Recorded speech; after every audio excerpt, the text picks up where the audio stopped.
All right, so you should have just got done filling out the words to review video. You can see they're all still here, so you can re reply back to this or rewind to this so you can see later on. But now we're going to jump into um, the note-taking guides for 7.1. 7.1 is graphing exponential growths, and an exponential function is a function. Let's see here, a function of the form y equals a b to the x. And of course, there are a few things like a cannot equal 0. If you made a equal to 0, then it would get rid of everything. B is a positive number, so b is greater than 0 or positive. And that's because if b wasn't positive, you'd have something that fluctuates. Like if b was negative 2, um, if b was negative 2, it would go from like negative 2 to positive 4 to negative 8 to positive 16. It would fluctuate, and you would have a very weird looking graph. So b has to be positive. And b also has to be greater than 0 and not 1. Because if it's a 1, 1 to the first power is the same as 1 to the millionth power. So exponential functions are a function looking like this. Um, Basically, the exponent is a variable. All right, an exponential growth function, you should have gone a quick review of it from the words to review. An exponential growth function is a exponential function, right, where b is greater than 1. That's it. B is greater than 1. So an example of this would be f of x, or y, equals 2 times 1.05 to the x power. This is a growth because this is greater than 1. A growth factor, b is the growth factor. I'd probably say GF at some point. And there are different ways to get the growth factor, but we'll talk about that in a little bit. So an asymptote is a line on a graph. It's invisible. A line on a graph um, that it never crosses. A function approaches but never touches. Right? So basically you'd have, if you look at this graph over here, the asymptote is here. This graph here will get very, very close. It'll never actually cross though. It will never actually cross. So that's how this is set up. All right, so let's take a look at parent function for exponential growths. Parent functions for growth. Remember, growth b has to be greater than 1. So if you ever see something that is like 3.5 to the x, this is not a exponential growth. For the family of exponential growth functions with the base b. So b has to be greater than 1, and b is the base. The general shape of it looks like this. So you're not going to get much of a deviation from this. It might be steeper, it might be shallower based on a, but that's how this is set up. All your graphs should look similar to this. All right, so back in chapter 6, we always said that there were domain problems. Remember in chapter 6, domain problems where you cannot divide by 0 or the square root of a negative number. Here, there are no domain problems. So whenever you have an exponential, you just say all real numbers. You can put any number you want in for x. The range, though, is going to be a little bit different. For this parent function, the range is y is greater than 0. Notice I said greater than, not equal to, because the asymptote is at 0 for this example. Now you're going to want to make a note of this right here. You're going to want to say that the asymptote for a child function or a kid function will look something like this. Y equals, let's say, 3 times 2 to the x. And then we'll have a little, like a plus 3 added on here. This right here, that right there, that is the asymptote. So for this example here, you would say y is greater than 3. That's the asymptote. We'll get into more details about that in a second.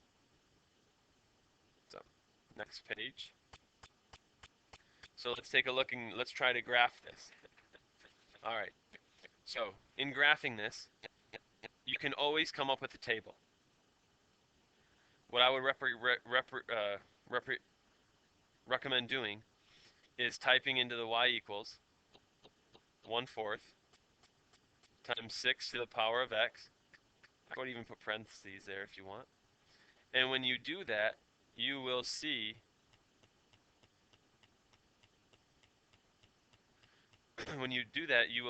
that put this into the y equals and look at the table. So you're going to push second table, and you're going to should come up with a large number of values. If you find 0 in the x column, you'll see that it should be 0.25. That's because you put a 0 in for x.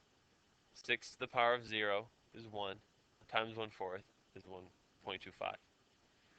When you put 1 in there, you'll see that it's 1.5. When you put 2 in there, you'll see that it's 9.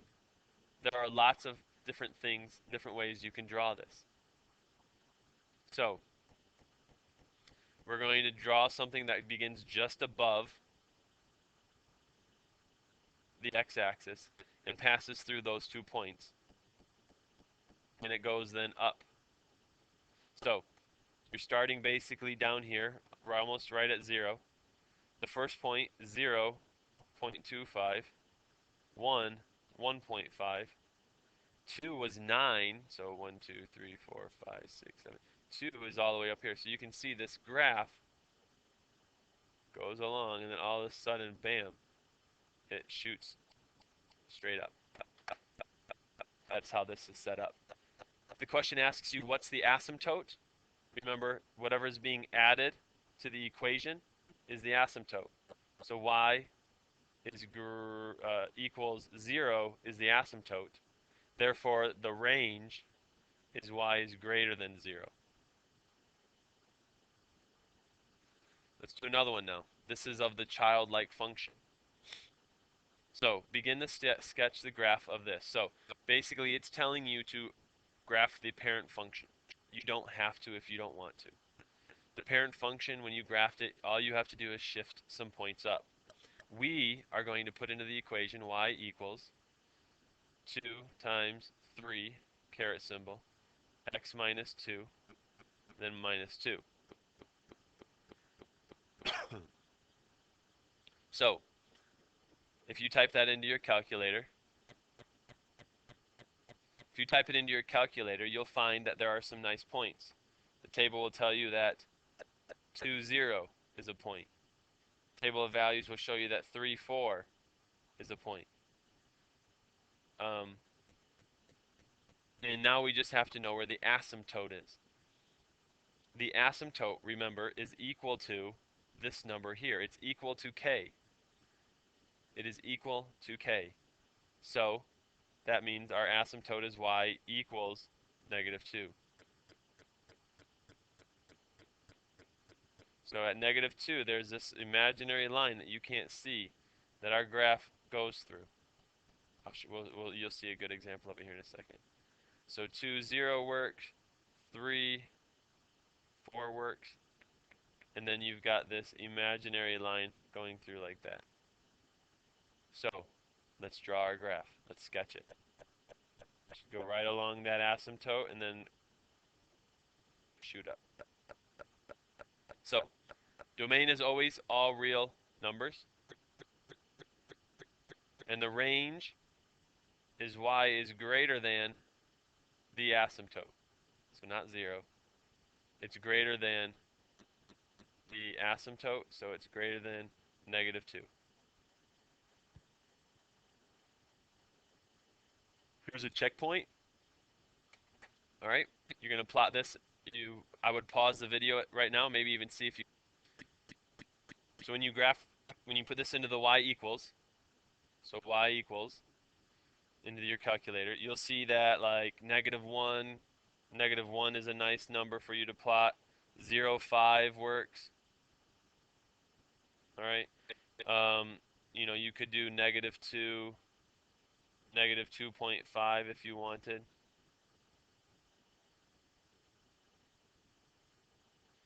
So those are some nice points. But let's look at the asymptote. The asymptote is always the plus k part. So in this situation, it's -3. So the asymptote is y equals -3. It's this line right here.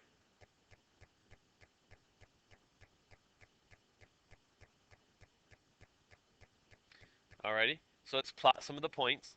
-1, -1, 0, 5, -2, -2.5.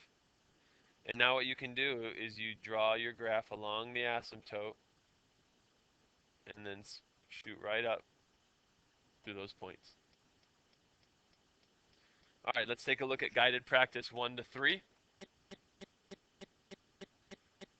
Again, try guided practice 1 and 3 that says to graph the function. So my first equation, let's do 1. Y equals 4 to the x power. So if we put this into our y equals on our calculator, we're going to come up with some nice points, like 0, 1, and 1, 4. We see that the asymptote, the plus k, is plus 0. Therefore, my asymptote is y equals 0. So now I have enough information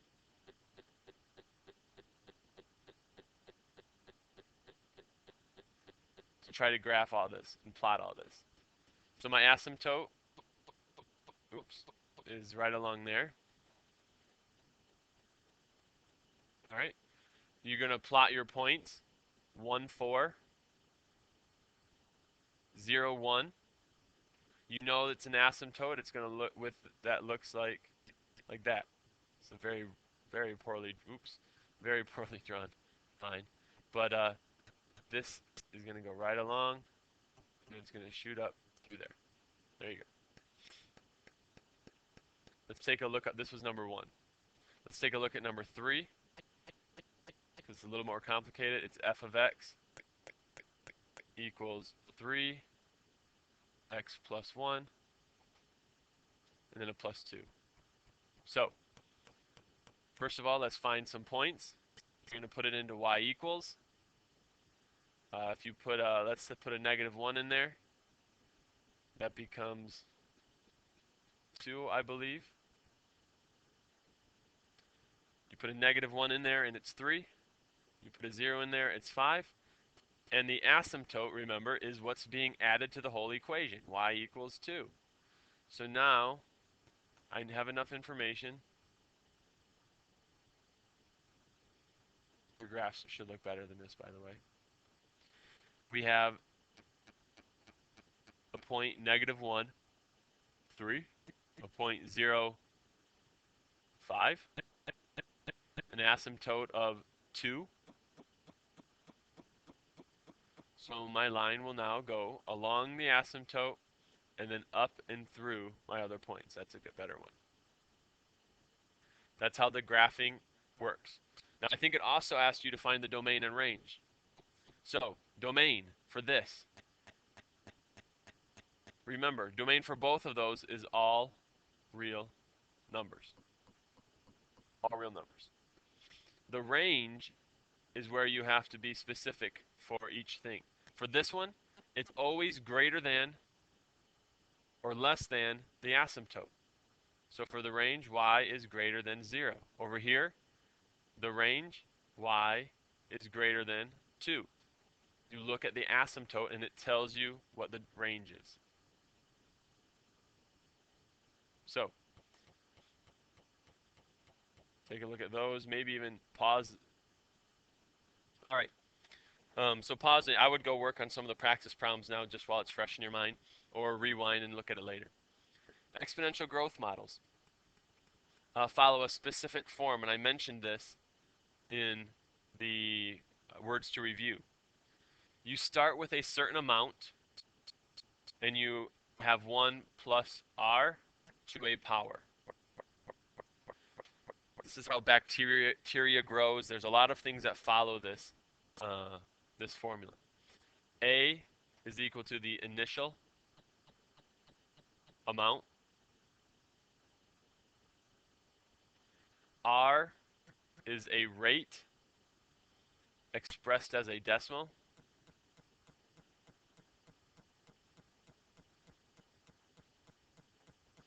And T is equal to time.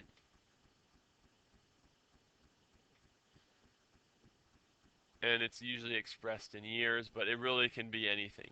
It's basically, if the rate is a yearly rate, then it's a yearly time. All right, so I'm going to go ahead and erase this part. Because again, they have to relate to one another. So the rate expressed in years, the time has to be expressed in years. So basically, we can use that information now to follow through with this. Buffalo in the last 12 years, an initial population of 38 buffaloes in a state park, grew about 7% per year. Write an exponential growth model given the number of n buffaloes after t years. How many buffaloes were in the park? So we say y equals. Oh, actually, it says to use n. So n equals our initial amount, a. So for here, it says an initial population of 38 times 1 plus the rate expressed as a decimal. So 7% is 0.07 as a decimal.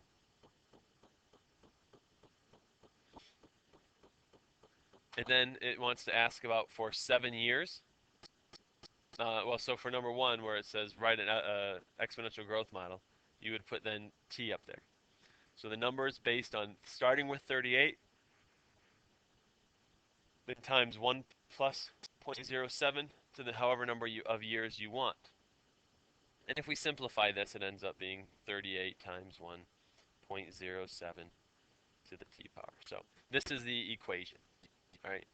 Now it says how many buffalo were there in the park after 7 years. So you do for the second part here, 38, 1.07 to the 7th power. Type that into your calculator, and you get that there were roughly 61 buffalo in the park after 7 years. So what we now have is that 7 goes with 61. Right, 7 years it was 61. We know that the initial amount was at 0 was 38. So those are 2 points we know. And what we can do now is, as carefully as you can, plot those points. 0, 38, 7, 61. And you'll see a very slight curve. Let's see if I can do it. Okay. Slight curve. And the question now, the part B says, use the graph to estimate the year when there were about 53 buffaloes. So now we want to know when it reaches about, into that area. So I'd say this is about, 58 is probably right in here. All right, 58. So that means you come down, after about 5 years, there were 53 buffaloes. So you use this, you have to remember this stuff for some of your story problems. All right, guided practice 4 and 5. Let's just take a look at 4, please. 4 says, estimate the year in which, 4 goes along with the example. So let's take a look at 5 then. So we're going to look at number 5. Number 5, the exponential growth model, and it gives us a model, y equals 527. All right, that would be the initial, the starting point. 1.39 tells us that this is a growth function to the x power. That tells us that it's an exponential growth function. So identify the initial amount. All right, so what does A stand for? Initial amount, so 527. Then it asks us to, what is the growth factor? All right, the growth factor, remember, was this whole number right here. So the GF is 1.39. The rate, though, and this is why I've written it a couple times already, the 1 plus the R, what is being added to 1 to get 1.39? So 1 plus R equals 1.39. So we subtract 1 from both sides, and R is equal to 0.39. So what is the rate? It increases 39% each time. We're going to do more of these problems during class, so don't worry. Consider an initial principal. Oh, compound interest now. Basically, these are the definitions for each of the variables, but you take the amount, A, is equal to the principal, or how much you deposited, 1 plus your rate over the number of times compounded, and then to the NT. So there's a lot of information here. R is the rate. N is the number of times it is compounded per year, and T is the number of years. So look at these examples. Initial amount pays 3.5 annual interest. That means 3.5 is our R. The balance after 1 year if the interest is compounded monthly. So monthly would be 12 times a year. Annually would be 1 time a year. So what we have is a bunch of information. We know the principal. We know the rate. We know the number of times compounded. And we know the number of years. So you plug it in. 2,900, 1 plus 0.035 divided by, let's see, monthly would be 12. And then to the NT. So 12 times the number of years, so times 1. That's compounded. So all of this together, when we work out this example, ends up being approximately, the growth factor is about 1.0029. And then raised to the 12th power tells us that using your calculator, you would have about $3,002.55. That's $3,002.55. So the balance after 1 year is again $3,002. $3,002.55. Now, let's say it's compounded annually. So 20,000. So now when we plug this in here, it's 1 plus still the rate divided by the number of times compounded, and then raise it to the power 1 times 1. So this becomes the growth factor of 1.035 to the first power. And you end up with $3,001.50. So it doesn't sound like much, but after 1 year, you made an extra dollar. Money was just sitting there. You made an extra dollar just by having it being compounded every month rather than once a year. All right, so from example 3, how many buffaloes were in the park after 11 years? So you would scroll back here. This is the buffalo park, and you just plug it in. So looking back at your notes and looking back at the equation for buffaloes, the equation was starting with 38 buffaloes, it increases 1.07 to the t power. So they want to know how many after 11 years. All you got to do is plug the time in now. Once you have the equation, it's just plugging in.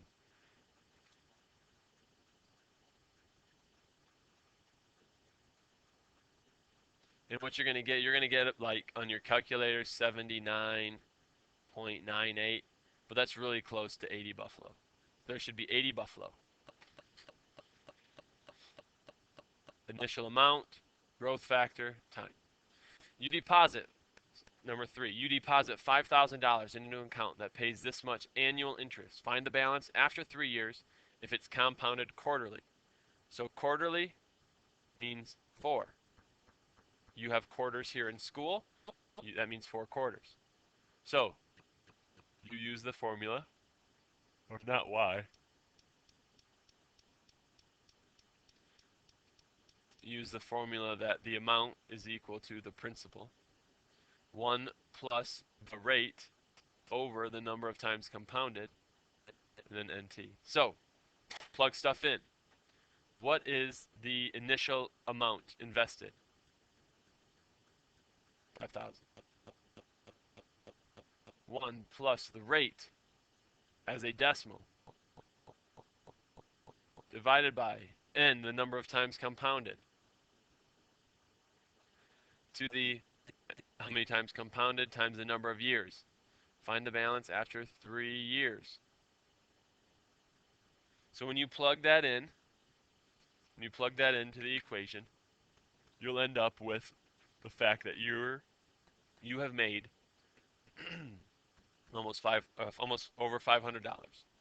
So your new amount in the bank is $5,587.45. So that's how this is. You use compounding interest. All right, last guided practice. So guided practice number 6. All right, this is the last one before you take care of your, start working on your practice problems. You deposit. This is number 6. You deposit $2,000. $2,000. It pays 4% interest annually. What is the balance after 3 years? Balance after 3 years. Interest compounded daily. Wow, so that means that is a nice bank account to have. Even though it's compounded, only has a 4% interest, it's compounded daily, which should make a big deal. So this is how much is invested, this is the rate, this is the time, and this is the end. There are 365 days in a year. So plug it into the formula.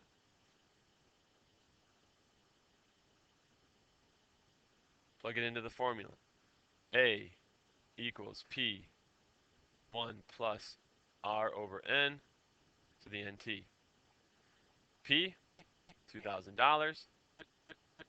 1 plus the rate as a decimal, compounded daily, to the daily rate up here, times the number of years. So when you plug that into your calculator, 2,000, in parentheses this plus this, caret symbol here, you should see that you end up with $2,254.98.